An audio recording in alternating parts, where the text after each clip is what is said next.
Thank you for tuning in on this China Café podcast. My name is Monique Knapen. I am the chair of the Association Netherlands-China. I hope you will enjoy our VNC China Café podcast. If you're interested in our other VNC activities, please visit our website of the VNC, vnc-china.nl. And if you want to receive our updates regularly, our newsletters and our magazine, then you can also consider become a member. Then you will always be updated. Thank you. I'm really happy that we can welcome Elsbeth van Paridon. She's a very renowned... Ja, dank. Hier, het enthousiasme, the enthusiasm. She's a renowned observer of the Chinese urban culture and especially fashion. She works also as a journalist for the Beijing Review, China's only English written media magazine. Newsweekly, yeah. Newsweekly. And she's the founder of China Temper, which is like a trend watching platform for all kinds of trends in China's society. So she really understands the ideas and the behaviors and the values of China's society and especially the urban dwellers. So through this interview, because many of you have business related connections to China. Through this interview, we also like to see who are the people behind the market. So if we see the Chinese as a consumer, then what makes them tick? That's the idea of this interview. And it's important to understand these urban dwellers because about 67% of the total population is living in cities at this moment and will only be more in the coming years. And they are responsible for 90% of the future growth in China. So it's the engine, let's say, the urban dwellers for China's economy. So it's important to understand them. It's not about the numbers, of course. It's about understanding them. What is the values that they follow? And I think through a number of 10 questions, we can come to a clear picture, a good profile of the urban dweller. So that is the challenge of this interview. Elsbeth, welcome. Thank you. We met each other a few weeks ago in Beijing, which was really nice. Her hometown. She's been living in Beijing for 11 years or so. Yeah, Beijing for, Yeah. 11 years at this point, yeah. Yeah, and it was really nice to meet you in your local habitat, I called it. My natural habitat. She just came out of a combat class, all sweaty. And we had some good Greek food. And the aim was not to prepare this interview, but to get to know each other better. Yeah. So that's, it's nice to have already some connection with you. Mm-hmm. My first question is a more general one. If you talk about young urban dwellers or the urban generation, can you describe just roughly who they are? Right. Like in what social and cultural forces drive them? Yeah, so it's a general question, like you said, so I'll give a general answer to it, but not a generic one, hopefully. So basically, I sit next to these people at work, right? They're right at the desks next to mine. They're in their 20s.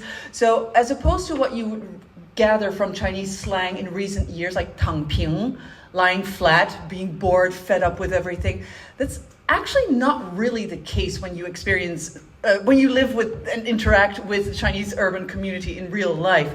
If you look at it, it's basically what is happening in China right now, especially urban China, is what happened in South Korea throughout the 70s and 80s when that game, it was developing and growing, getting more and more demanding. And then you saw that happen in Japan in the 80s and 90s. So basically, this has been happening in China since 2010. You started having a middle class. These urbanites belong to the middle class, upper middle class usually. And it's first you have a roof over your head, food on the table, and something to get you from point A to point B. That's how you start. They've evolved over the past decade. It's like at the speed of light. Now it's like, yeah, well, I would like some interior design in there and not IKEA, thank you. And the food, oh, it has to be healthier. We'll circle back to that because I want to look good. We'll circle back to that. And the roof over my head better have solar panels, thanks. And then also people start looking in the mirror. Do I like what I see? Actually, I want to dress differently. I want to look differently. How do I do that? So that's where we're at right now, the real development of the individual and individual taste. So a more confident consumer, really in search for an own identity, through all kinds of ways. For brands, that is of course important that you connect to this level of consumers. Clear, I think, the general picture. So we are having a mature market now with consumers which are critical, which are they're critical thinkers. And very connected. I also know. We take fashion as an example. Yeah. Because that's your your show focus. Pony. Your show pony. But fashion can be like a metaphor, I think, for the identity of the urban culture. You often say it's not what people wear, but it's why they wear it. Yeah. And it reveals an attitude, an identity, a status. It's a way of self-expression. Mm-hmm. So what can you tell about this fashion angle of this new generation? So I'm just going to give you some examples, okay? And I'll circle back to what you're seeing on here that comes from Xiaohongshu or Red Note. So you have to imagine, look at the evolution of the People's Republic of China through fashion.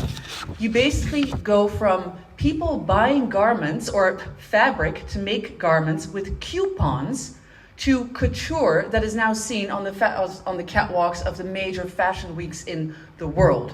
Right? So that's a main evolution you see right there. And that happened over the course of actually after opening up an economic reform, 1978. That is wild. Coupons to couture in 40 years. But if I get very specific, COVID. Yeah? Well, we don't really like to talk about COVID anywhere, but we're going to talk about it through a fashionable lens. What you saw happen in 2020, people were feeling cooped up inside. So they wanted to venture outside. They wanted to go, they decided, we're going to cycle more. We're going to walk more. Hey, let's go hike. Let's go camping. Let's go glamping, right? And all that comes with fashion. So the whole outdoor fashion market boomed. And Chinese brands, as well as foreign brands, saw that and just dove right in, right? Because that's a massive market you have right there. And it didn't stop. Then it got very specific. You got the core styles.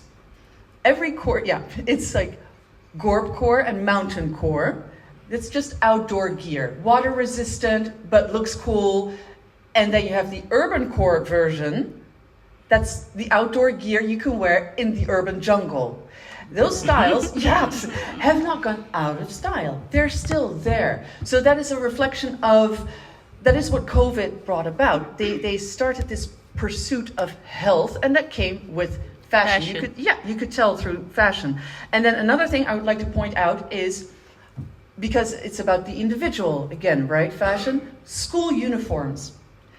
The school uniform in China has evolved greatly over the past few decades. It went from, let's talk about 2 decades ago, very rigid. Also, the fabric was very stiff and rigid. And now they have adopted and adapted kind of like the British public school uniform, and these kids are loving it. And they're like, and now we also have like trench coats and windbreakers, and I compare them with this and that. These kids, so that's not even, the urbanite, these are just teenagers, they're really starting to express themselves.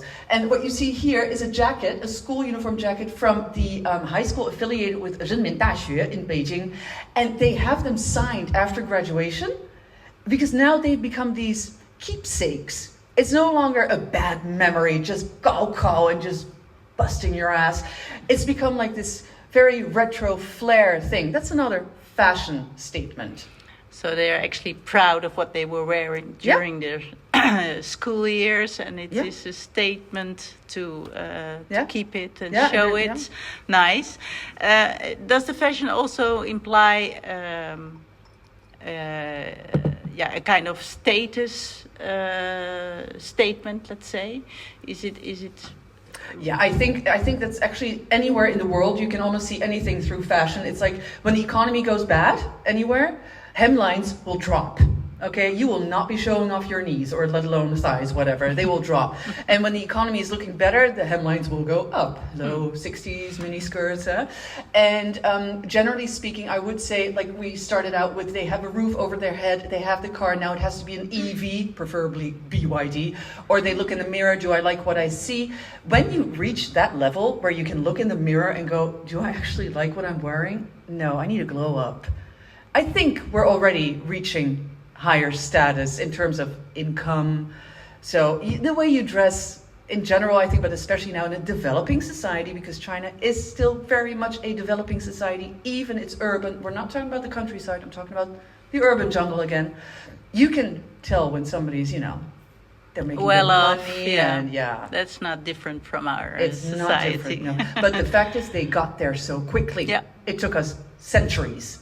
No, I remember when I was in China 20 years ago, it was important that you showed your Louis Vuitton mark, or on the sunglasses it said Ray-Ban very big or something, but that's not at all. Logomania. Yeah. And that ties into what you're going to ask me next time, because this I is a know. beautiful transition. Yeah, that's not the case at all anymore.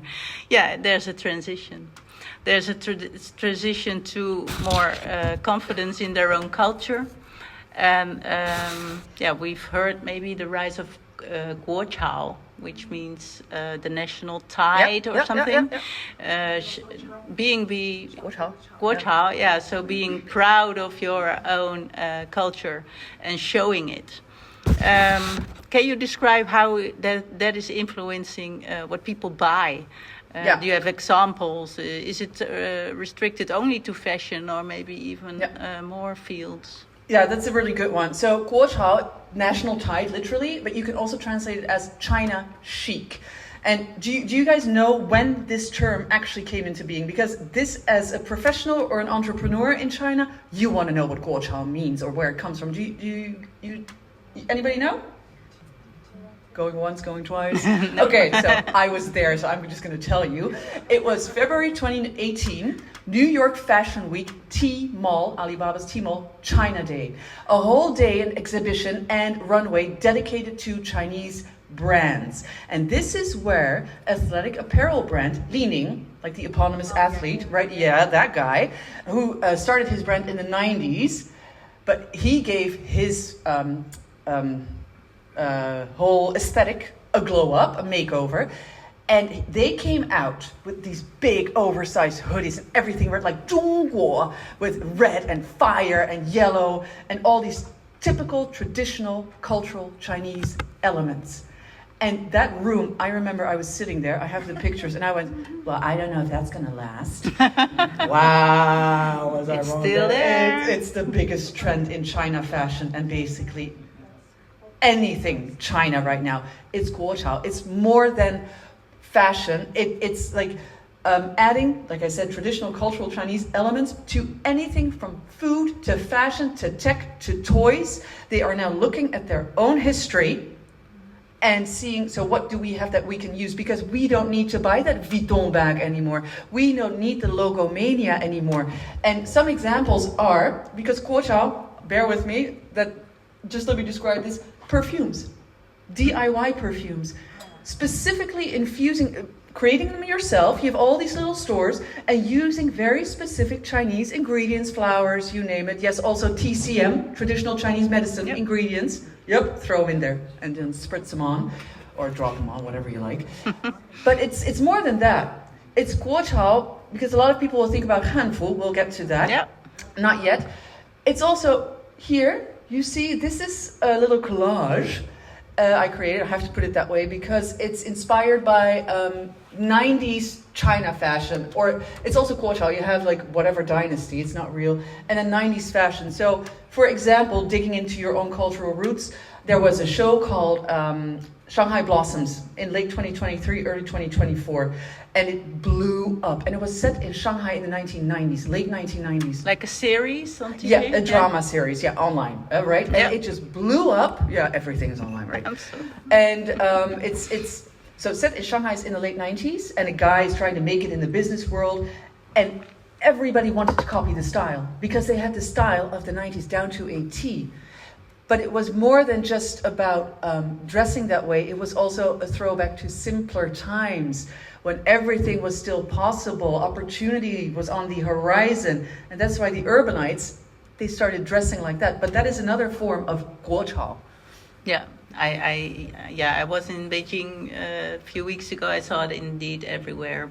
People wearing their Chinese traditional clothing or very chic brands with just some Chinese details. It was all over the place, and it was beautiful. I remember Shanghai Tang was one of the first brands that I that came with that, I think. Yeah. And also, when you graduate now, after you've taken the Gaokao, the latest craze was infusing your graduation cap and gown with some guochao elements. Okay. Nice. Yeah, so it's really in every part of society that you see these. And it can come from a random dynasty. Yeah. Oh, this was a. No, let's not talk about the horse face skirt that went viral last year. That's a the horse face skirt. the ma mian.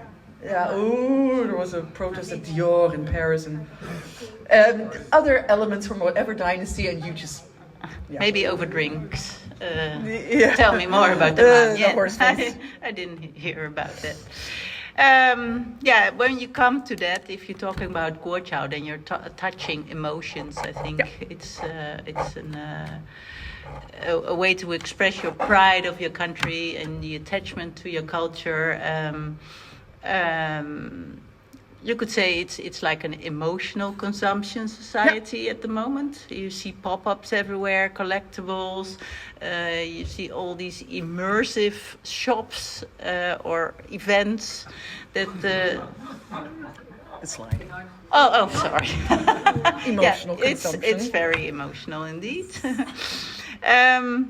What do you think drives this appetite for playing and personalization and emotive connection? Yeah. And how should we understand that as part of China? Can we understand it? Do they even understand it? Because when I ask my colleagues in their late 20s, they're like, I don't know, I just liked it. They got a Labubu but there's some foundation under it. So what I do get quite a lot is, not Labubu, by the way, but for example, when it comes to cinema. It's a throwback to their childhood. So there's a lot of, that's a massive emotional connection there, right? Childhood, happiness, simpler times. A colleague of mine, 29, Harry Potter was re-released in cinemas across China, and he went and watched I don't know how many movies there are. And I was like, why would you do that? Because it's a throwback to childhood. I have happy memories of that. His life is pretty good, by the way, but maybe he's a bit stressed. So that's what you hear a lot. And I'm not sure if I can quite fully grasp it because I don't know if we really have that. But here, speaking of urbanites, many urbanites now, they don't want to get married. They don't want to have kids. It's a cliche, I know, but it's there. And they prefer living by themselves because, like, do you know how much rent we pay? Yeah. And they get a pet. And China's pet economy is booming. Yeah. It is massive. And these are from Xiaohongshu and Douyin, pet makeup. Of course, it's animal friendly, So the pet makeup industry is now blowing up. It's not even emerging, No. Blowing up. Anything and everything. That's with every trend that comes up. It's not coming up. But the pet economy, I think they're actually calling it like it's going to become a massive economic pillar because of the whole thing that, okay, I don't want to get married, but I feel kind of lonely. I don't want to be by myself. So they get a pet or they get an AI lover. Yeah. Yeah. It's not a joke, guys. They get an AI lover. Yeah. Yeah, Hanlian AI style. It's really, and you can customize them, and these people, they form an emotional connection with these avatars. Eh? But what is the deeper drive to do these things?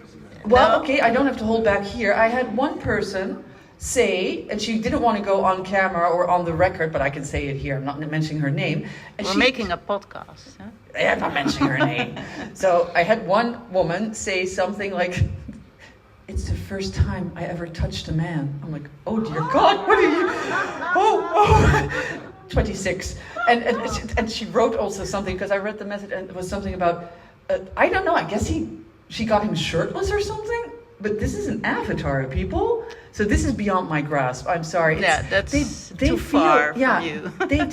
they do feel an emotional connection to these avatars, because they can talk to them. They can talk about the stresses of daily life or whatever they're dealing with, and then they are soothing presences in their daily lives. And then some of them do reach the point where it's like, okay, I need to get offline. I need to get a man. Like And it's in the open. People know. Oh yeah. They just talk about their AI lover. No shame. No shame. No shame. And is it also something like community belonging, that it's like your peers do it, so I also like that? Yeah, actually, yeah. People who do this and play these. It's not just role-playing games. It's really, you can create your own avatar. So it's more than a game, huh? They do mention that other friends are doing it as well. Okay. Yeah, I'm sorry, guys. This is really, for me, I'm just like, get a guy. That's true, but I'm looking for this emotional driving, and it's. I think it's just you get. But also everything. for the pop-ups, because I was in Beijing, like I told you, and I saw these shops full of. Little gadgets, little dolls, fluffy, Labubu kind of.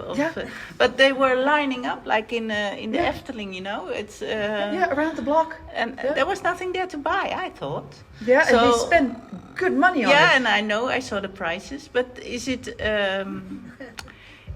Is it the peer-driven? One more thing, sorry if I may, about the avatars there. It's one person said, you get all the benefits and none of the hassle of a real boyfriend. So that might be the emotional layer you were looking for.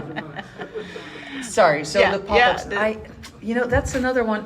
It's these little gadgets, these little toys, they come and go. Like the sun comes up and the sun goes down and a new gadget arrives. A new keychain hanger has gone viral on Rednote. Nobody can predict it. It is the wildest, weirdest things that go viral. And because they go viral, people are like, I need to have that. Yeah. I must have it. And then they put them, this is the thing, you decorate your desk with these gadgets and these little puppets and everything. These are adults. Which are $20, 20 euros each. Yeah. So. For this, and they are all over desks. Trust me, state media. Mm-mm. I even have a few, but they were gifted to me. So there's a strong emotional side on consumption these days. Or is it compulsive consumption? That's the other thing. I would call it compulsive. Me even. too. Yeah. Yeah. Yeah, sorry, side note, but side note. Sorry. Going back to these cultural attachments. And feeling proud of your culture. I see in the streets of Beijing many people wearing these hanfu. They are dressed up as ladies in Han-style dresses, going everywhere, just having drinks, going in the subway. Just like a normal way of clothing. Can you explain what motivates these younger consumers to reconnect with these cultural roots? Yeah, so that is again the whole Guochao thing. So you have Guochao China Chic, which is now also. But Guochao is more a translation of Chinese elements, and this is a copy of. But it's all related though, because Guochao was the first time that China dared, or a Chinese designer dared, dig into his country's roots, and then. I'm not exactly. Hanfu started in the early 2000s, but that's a saga for another time. And it just got a boost from the fact that Li Ding came out with this collection and not really coined the term 国潮, but the term 国潮 came out there. And that has now led to 自信, confidence. But we translate it, funnily enough, it's not 文化自信. No. In Chinese, they are now talking about 自信, just confidence, self-confidence. They are not adding culture. Yeah, they are not adding the cultural. And the thing is, it's not just about wearing the traditional dress of the Han Chinese, Hanfu. This comes from Douyin, I think, yeah. This is part of what's called an ethnic travel shoot. This is in Tibet. This is in Lhasa at, what is it? The main square of sorry. It's basically you go to a destination and you dress up in the traditional dress of the local ethnic minority or ethnic group, and you have professional shots taken, professional makeup, professional photography, get your shots taken as a nice memorabilium. I personally think it's more to show off on social media. Yeah, I was there and I look at me. But it is, in fact, it is kind of connecting with cultural roots, one's own cultural roots again, because now you also see people travel to specific places just to explore. I'm just giving you an example, Miao culture, and really experience it, like indigo dyeing techniques and things like that. So they're really going there for that particular ethnic group's culture, and that all ties in with the whole getting to know your cultural roots. This is, for example, in Nanjing. I'm not exactly sure what she is wearing, but it was a great picture. But also, it's, playing dress up, it comes with the territory of confidence. Yeah, but we dress up at Carnival, but this is really next This level. is real life, Next level. And also it includes all the activities that these minorities are doing. You want to experience it from inside out. You have the homestays now. Yeah, so it's really a deeper connection to the minorities or the ethnic groups. So for brands, I also think if you take the business angle again, it's important that you link up to local culture. I would say so. For example, if you look at the Miao minority, let's stick with those guys, they are famed for their embroidery, very colorful. And I know that, for example, Western fashion designers are already experimenting with these kinds of embroidery techniques, the embroideries themselves, the fabrics themselves, and a lot of ethnic minorities are also looking to export their products, ranging from, like I said, fabrics to local specialties, food-wise. There's big business to be found there, because it's not many, I think, foreigners dare to dive head into that territory. Literally, in the Southwest or something. It's not mainstream, no. They are willing and eager. They're just like, here we are. It's up to you, the entrepreneurs here, to go. So a brand should not only take that on board in its branding, but also in the activities that they offer and in their sales actions, that it is immersive, I think. That you really have to experience like the dyeing, the local right? culture. Get your hands blue. Yeah. Do you see Western brands doing that?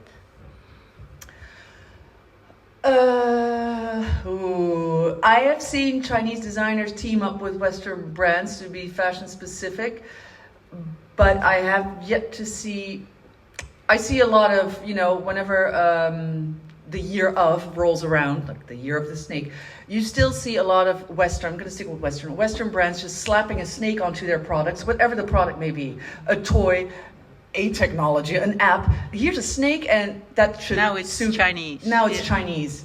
Nay. The Chinese consumer is living in 2025. Like we said, their demands are going up. We're not buying that. You're going to have to bring it.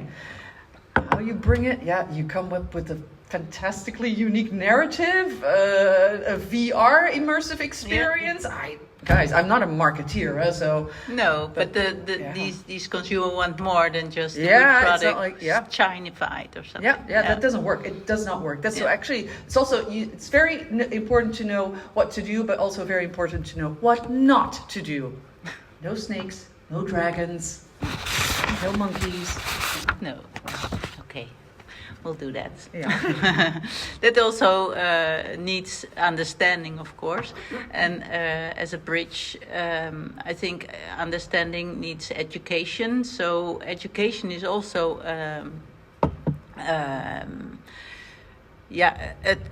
there's a new trend in education going on in the Chinese cities. Yeah. It's evolving, I think, very fast. That there's more need for pragmatic education. That there's this gap between the technical universities and the market demands, all that. Yeah. How does this vocational or more practical education, how is that evolving in China? Also at the speed of light. I mean, here, is everybody familiar with the low altitude economy? I'll just explain it either way, right? I have yes and no. So low altitude economy is all economic activities take place under 1,000 meters. And they often involve electric vertical takeoff and landing, vehicles, eVTOLs. They involve drones, you name it. And it started in Silicon Valley in the late 2010s. And China took it and ran with it, and it took off around 2020, pun intended, it took off. And this is where vocational education comes in, because vocational education still comes with a strong social bias.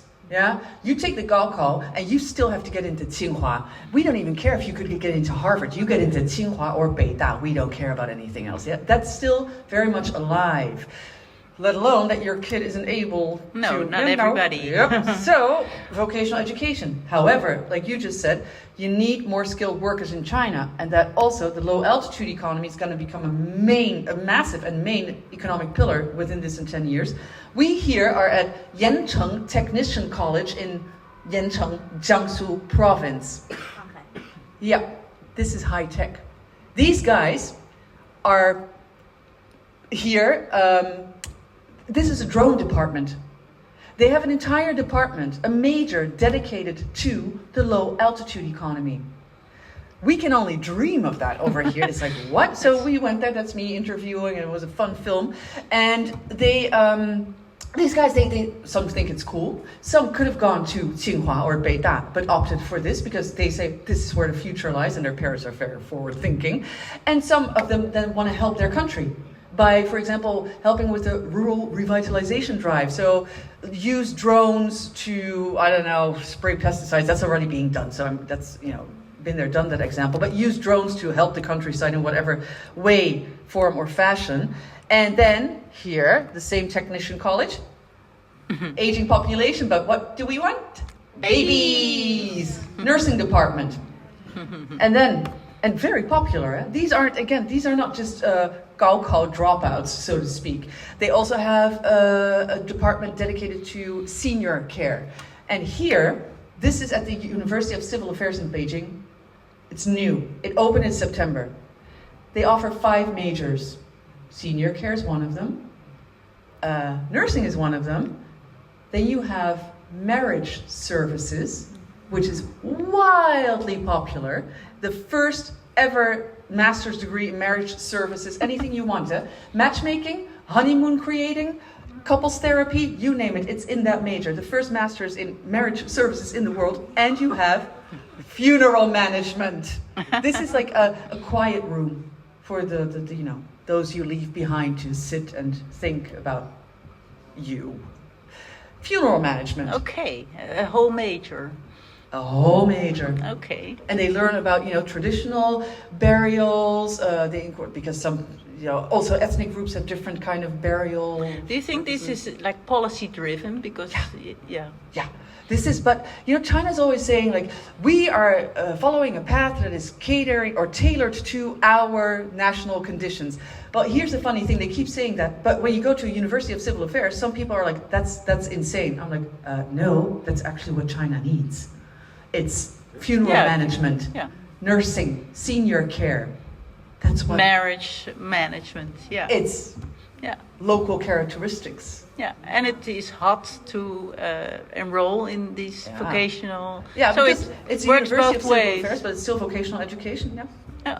That's a nice trend. It solves a lot of problems, Ah. maybe. Yeah. How does that resonate on brands? Should brands then incorporate education or personal growth or these aspects also in their marketing? Yeah, I guess, well, brands, if you're talking about schools or something, I don't know if it's that easy to attract Chinese to go study at, I don't know, Harvard or NYU or Oxford anymore.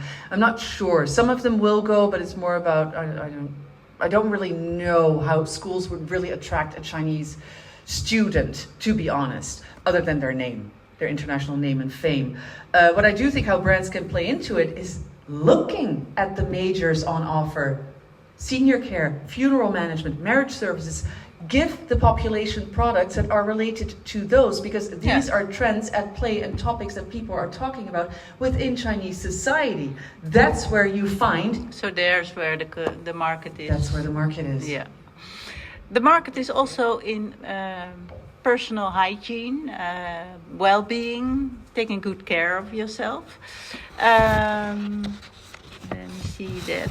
So health and fitness, you came from your combat class and it was packed. You had to reserve your spot 3 days in advance, I heard.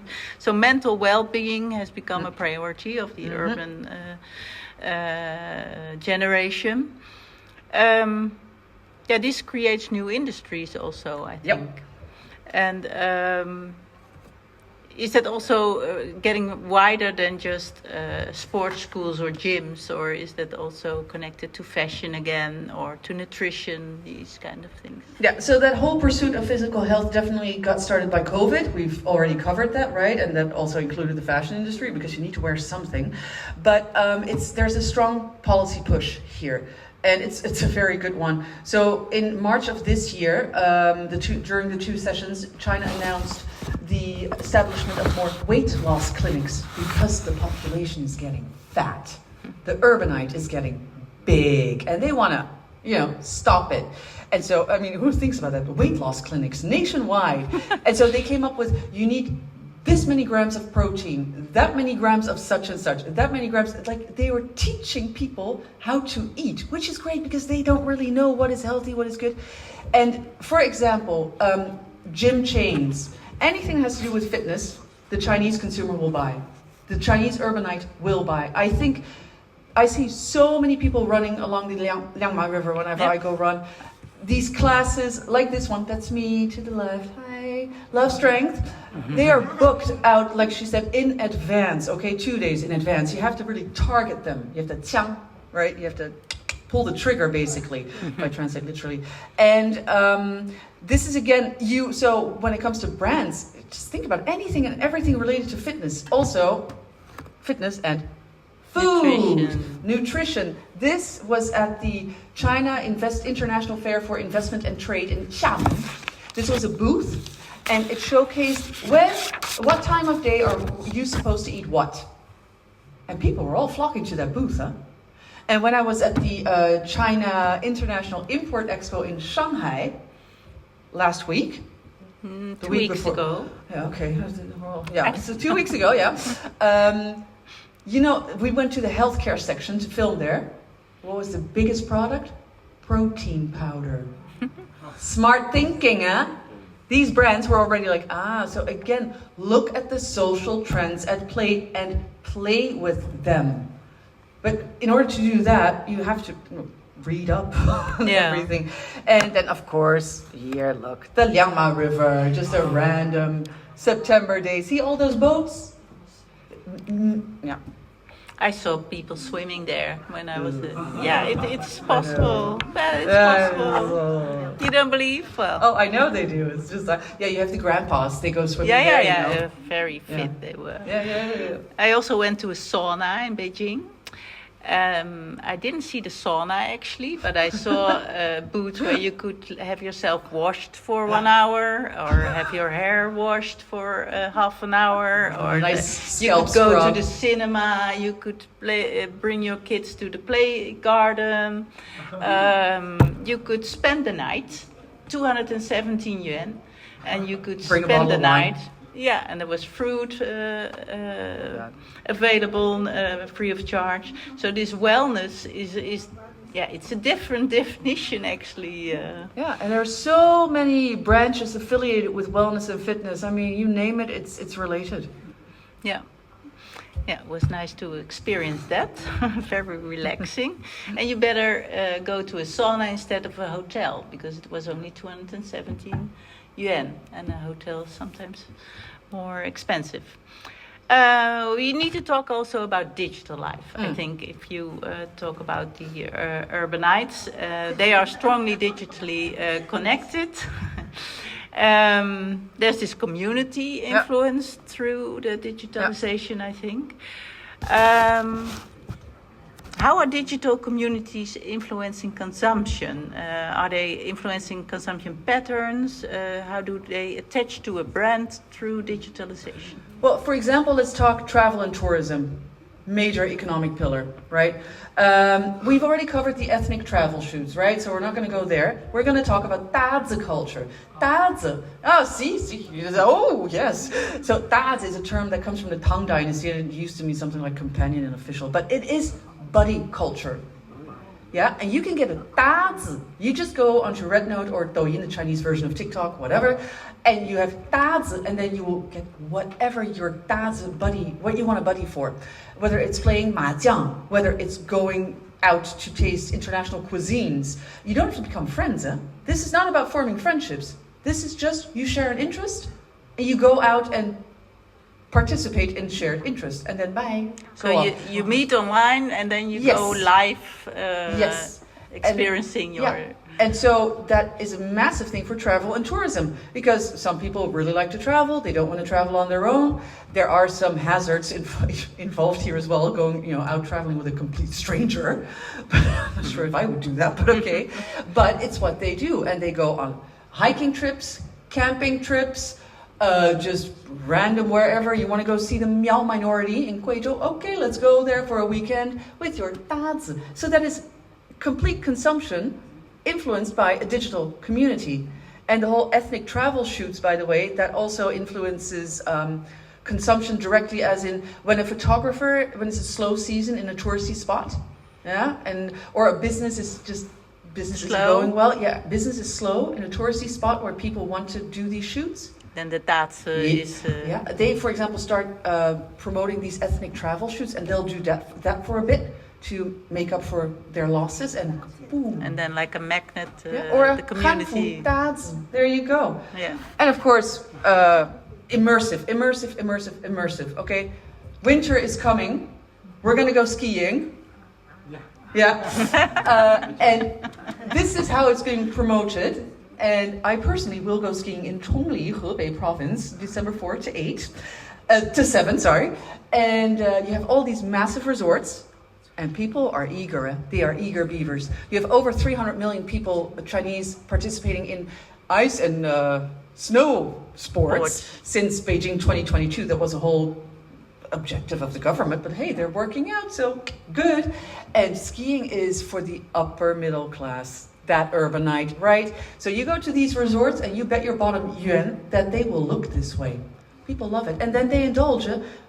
I know I will. It's skiing during the day. That's a lot of spending right there. Even if it's 8 degrees, there will be snow. There shall be snow. And there will be that jacuzzi, and people, again, are willing to spend. You see, you have a Xiaohongshu train going to Chongli, all about Rednote. All about Rednote. One commercial after the other. You want to popularize your brand? Get on that. Get on that. Anything to do, again, with skiing related culture, it's not that difficult, guys, for those of you with brands. I mean, again, I'm not a marketeer. Yeah, it starts with a good digital platform, I would think then. It's just immersive, shows in the middle of nowhere, masses of people. Oh, you had a question of, do they actually enjoy this? Yeah, that was my question. Do they actually enjoy this? Or is it just for the show off and the pictures? This is again in Yancheng, but on another occasion, another filming trip, don't ask. And they have this whole park, and then they act out this ancient drama, right? And this was just a dance, and it's very pretty, and hordes of people, droves of visitors. Do they enjoy it? I'm not sure. I don't have the answer for you, because all I see is cameras up and looking at the camera, and That's how okay, Chinese sure. people enjoy. That's the way to put it. Okay, all Thank good. you, Lily. Oh yeah, this is a food blogger, a very popular one. She has a whole following. She has her own digital community. Gudao, leader Gu. Yeah, very popular. Tastes international Foodies, dishes. yeah, important. As a wrap up, I'd like to come back to what is underneath these trends and all that you've mentioned. What are the values in the style and the technology? What are the deeper drives? I've tried to ask you that before, and you say it's connecting to emotions, it's connecting to what used to be the more quiet life, the stressless lives. But is there also drivers like status, connection, belonging, community, authenticity, all these kind of things? Yeah, it's the underlying values. Yeah, we've covered basically all of them. We've covered them. It's exactly that. It's not that hard.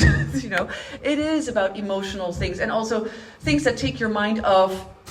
Everything sucks basically in life. Even though this guy probably lives a good life because look at all the tattoos. That is probably a very very cool Beijingern, pretty sure. Yeah,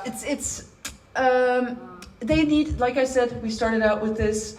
The demands are becoming more demanding and they're fine-tuning their demands all the time. The urbanite is fine-tuning his or her demands all the time. Look, you don't want to get just a whatever mooncake. You go to Hangzhou, you want that design on there. Yeah, that's what they want, and they take it back and then they hand it out across the office and everybody's happy and they're eating. Food always goes down well. And it's really, here, what do we have here? Oh yeah, another one, emotional. Bags and pins and badges. I also don't know why they do it. It's a feeling of belonging. So they for example, I was at the China International Import Expo and all of the volunteers there, students, had these necklaces with badges everywhere. The more, the merrier, the more, the better. And they also put them on bags and you name it. I guess it's a community feeling. It's just something... Yeah, belonging. Yeah, belonging. And yeah, it's... Yeah, maybe if we wrap all these values up, you've been talking about belonging. You've been talking about being proud of your culture, the confidence. You have to show your confidence in your self-expression. Yeah. Those are drivers, I think. Yeah. What else did we touch on? Is there also a social responsibility angle, maybe? That's a hard one, but taking good care of your surroundings, or maybe sure, the green drive, it's definitely green there. drive. It's emerging. I wouldn't say it's blowing up, but it's emerging. People do look after their pets, of course, but also their environment more and more. They're paying more attention to that. But yeah, then we go like what I said, compulsive consumption as well. I'm sorry, look here. This is a very popular avatar. You can fall in love with him. And then we're outside Holy Land, the cake factory, whatever that is. They sell cakes, right? Yeah. I'm not a fan. Okay, that's what they sell, yeah, because I'm not, And I mean, that's how they draw them in. But I do feel, again, it's sometimes bordering on the compulsive. I know that sounds negative, but I mean, yeah. Isn't that contradictory a little bit to the other values? Yeah, I know. It is. It is, but you could call it, okay, if you phrase it positively, it would be that whole community feeling. Of course, yes. But where will it go? You know what? I actually don't know, because their demands are evolving at the speed of light. It's popping up. Yeah. And it's... What's next? Your guess is as good as mine, and I don't even have one. Because you can switch on Douyin right now and there will be something else going viral. And maybe after La Boo Boo, the little one, everybody will want, like, I don't know, a very big, whatever next year's zodiac sign is, like life-size. Who knows? And how do you keep track on all these changes that are so quickly coming up? Because I live and work there. Yeah. And it's your profession. It's what I do.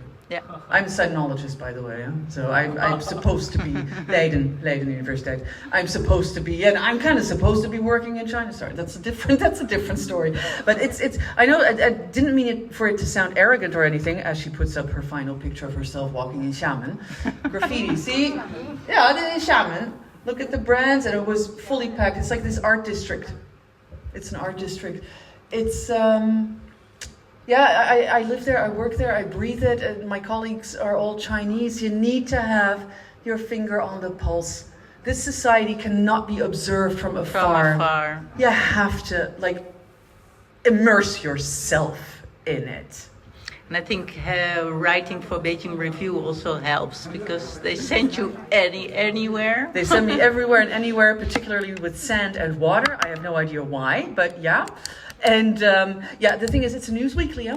So you have, for example, you have an economy section, you have a society section. That's boring to edit, but you actually pick up on a lot of stuff that other people will talk about months later. And you're like, that was in issue 40. Yeah. It's like next year. So yeah, it's definitely you. And again, it's also the people you work with, in addition to working for a news weekly that focuses on China. And we can follow you on China Temper, is it? Yeah. So everything you noticed. I will. Yeah, I have 3 articles lined up. Also one about consumption, by the way, and emotional consumption, and pop-ups, by the way, written by a new author. But those I will publish when I make my way home. Which is in tomorrow. Tomorrow morning. Yeah. Good. I think through all of your stories and all the pictures, we have some idea of the new generation, the urban dwellers, being curious, being confident, being self-expressive, being attached to their cultural heritage. There are some angles, I think, that are different from our Western urban people. Yeah. But I really do think as a business, you have to look at the bigger trends at play in society.